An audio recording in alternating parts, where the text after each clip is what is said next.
Devenir artiste, c'est vraiment une épreuve de vie, hein. Ça se fait pas en un claquement de doigts, hein.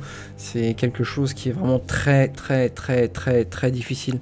Après, ça dépend ce qu'on entend par devenir artiste, parce que vous avez plusieurs manières de devenir artiste. Vous avez des gens qui sont dans le cinéma, vous avez des gens qui sont dans l'art, qui sont dans l'art dans le sens, dans le dessin, vous en avez d'autres qui font de la peinture.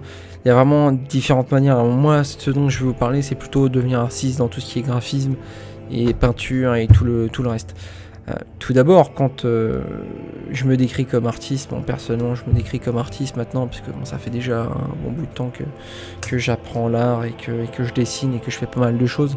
Il faut au bout d'un moment se donner une voix, bien sûr. Voilà, c'est des choses qui viennent au fur et à mesure du temps. Je pense que c'est surtout sur tout le long terme de la vie en général. On va passer par des étapes d'apprentissage qui vont être plus ou moins faciles, hein.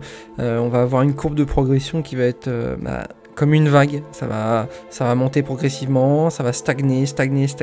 Puis au bout d'un moment, on va avoir une certaine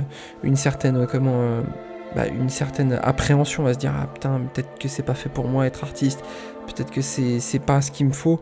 Et on va avoir vraiment une baisse de motivation. Ça, quand on est dans ce milieu-là, on a vraiment beaucoup de baisses de motivation, et ça c'est vraiment très gavant. Des fois des baisses de motivation qui peuvent aller de la dépression, parce que c'est vrai que la dépression elle est pas loin, parce qu'on a envie de faire sensation auprès des gens qui sont autour de nous, et on a envie de faire sensation auprès des gens qui sont au-delà de l'entourage. On veut toucher du monde forcément sur internet, et c'est là que ça devient plus problématique. Parce que justement on ne sait pas comment répondre à la demande des gens, on ne sait pas ce qui plaît aux gens, et après c'est toute une recherche qui va se mettre en œuvre. Alors pourquoi je dis c'est une recherche qui va se mettre en œuvre? Tout d'abord parce qu'il faut plaire à certaines personnes, il faut avoir un art qui plaît à différentes personnes, mais je dirais que personnellement ça a de l'importance que pour vous quand vous débutez, parce que au fond, si vous faites quelque chose que vous aimez, forcément, au bout d'un moment, vous allez trouver du monde. Il y aura forcément des gens qui vont coller à votre art et qui vont se dire, mais attends, c'est génial, moi j'adore ce style-là, c'est cool. Mais j'adore ce qu'il fait, ce mec, et ce mec ou cette nana gère, et ça, j'adore. Donc vraiment, cherchez vraiment quelque chose qui vous plaise, et mettez-vous à fond dedans. Si vous êtes dans le dessin, ou même que vous avez un art en particulier qui vous plaît, voilà, c'est vraiment quelque chose qui va vous suivre toute votre vie. Et comme disaient d'autres collègues, si vous cherchez quelque chose en particulier, n'hésitez pas à aller sur Pinterest ou des choses comme ça, pour justement trouver des artistes qui vous correspondent et trouver un style qui vous correspond en priorité, parce que c'est ça justement qui va définir justement vos influences artistiques.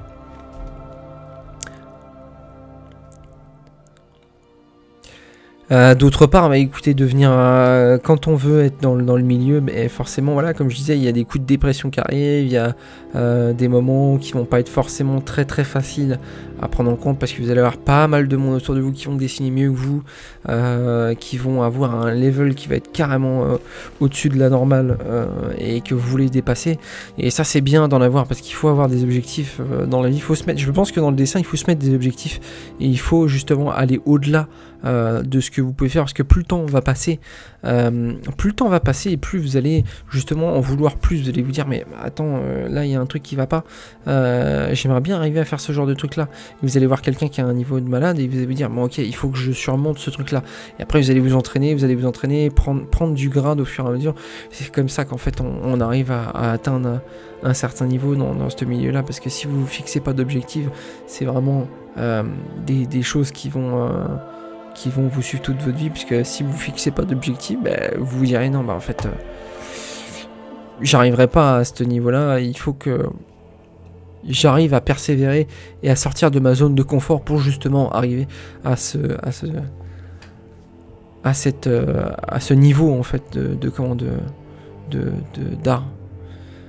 Alors après il y a des artistes qui se disent qui font des petits dessins juste pour épater la galerie, et qui veulent absolument montrer aux gens autour d'eux qui sont qui sont voilà, qui arrivent à dessiner, il y a des choses comme ça, voilà. Il y a des artistes qui sont comme ça, il y a des petits artistes qui font des petits trucs juste pour épater les gens autour d'eux. Alors ça c'est sympa, voilà, mais après ça c'est des artistes qui veulent, voilà, juste dessiner pour dessiner, et puis qui n'ont pas vraiment de but, hein, et qui veulent juste dessiner parce que c'est pas leur métier, et que voilà, ils veulent juste se faire plaisir. Ça c'est bien aussi, c'est sympa, hein. J'imagine que la plupart qui sont sur cette chaîne sont aussi dans ce mood là, ce qui est totalement normal, hein. C'était mon but au début. Moi je dessinais pour dessiner, et puis j'avais pas vraiment de but. Moi je dessine juste pour me faire plaisir. J'arrivais le soir, et puis et je dessinais tranquillement autour d'un petit film. Je me regardais un petit film, et puis je dessinais mon petit truc, et puis dès que j'avais fini mon film et que j'avais dessiné ce que j'avais dessiné, bah, j'étais bien content, et j'avais rentabilisé ma soirée parce que bah, j'étais dans mon petit mood, et puis je faisais mon petit truc. C'était intéressant, c'était sympa. Et après, bon, plus le temps va grimper, vous allez vouloir justement prendre du niveau, comme je vous l'ai dit juste avant, et sortir des sentiers battus. Qui sait, peut-être rentrer dans le milieu, dans un milieu qui sera artistique, que ce soit dans la 3D, que ce soit dans la peinture, que ce soit dans le dessin pur, dans l'illustration.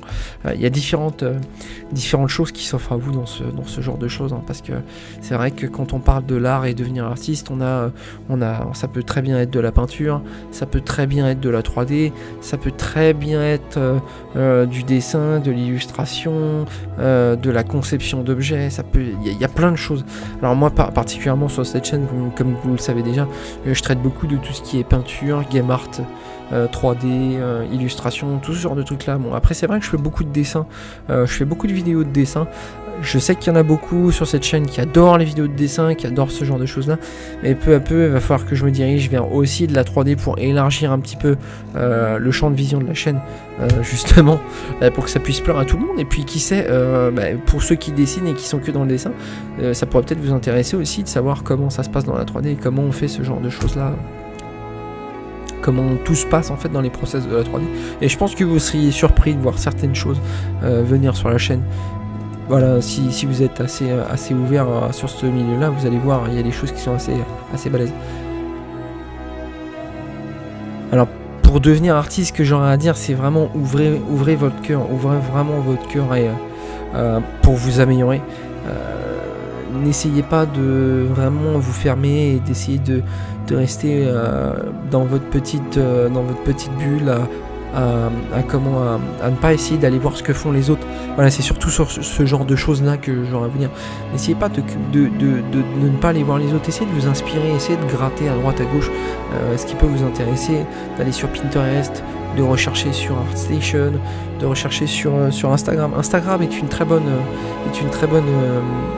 très bon nid à artistes que vous pouvez vraiment piquer à droite à gauche pour justement vous inspirer, vous créer une identité visuelle et vraiment vous créez votre style. C'est vraiment ça. Moi pour ma part, tout ce qui m'intéresse, tout ce que j'ai sur ArtStation et même sur Instagram, moi je suis très intéressé par tout ce qui est bestiole, tout ce qui est assez dark, obscur, tout ce qui est un petit peu occulte. Les personnages en 3D en général, j'aime bien les choses occultes assez noires qui font peur aux gens. Moi c'est mon style. Ça paraît pas comme ça sur la chaîne, qui fait très années 80 tout ça, mais voilà, moi je suis très inspiré de tout ce qui est occulte et des bestioles en tout genre. J'aime bien ce qui fait peur aux gens et ce qui sort de l'ordinaire. Voilà, c'est vraiment mon truc. Donc ouais, pensez à vous ouvrir sur ce genre de choses là, n'hésitez pas à discuter avec des gens, partager avec des gens, c'est pour ça que le Discord est là, Discord de 3D, art et game, tout ça, c'est bien de discuter avec les gens de ce que eux pensent et de partager. Si vous avez des dessins, n'hésitez pas aussi à partager les dessins entre vous, même si c'est pas sur le Discord, mais si vous êtes dans un groupe d'artistes, n'hésitez pas à partager les dessins entre vous et à vous donner des retours. Ça aussi, ça aide à améliorer beaucoup et à avoir une vision différente et peut-être le début d'une vision d'artiste, parce qu'il faut un petit peu de critique dans tout ça et être aussi assez ouvert à la critique, je dirais. Voilà, si cette vidéo vous a plu, n'hésitez pas à laisser un petit like, n'hésitez pas à vous abonner, parce que forcément c'est une petite chaîne, elle prend son ampleur, et puis j'espère que le contenu vous plaît, et que si vous voulez aider la chaîne à grimper justement et que le contenu vous plaît, n'hésitez pas à commenter, à laisser un petit like et puis à vous abonner, voilà, parce que ça fait travailler l'algorithme de YouTube et puis moi ça me permet de grimper. Voilà, je vous souhaite une très bonne journée, bonne soirée ou bonne journée si vous êtes sur Internet de journée ou de nuit. Et puis je vous dis à bientôt. Ciao!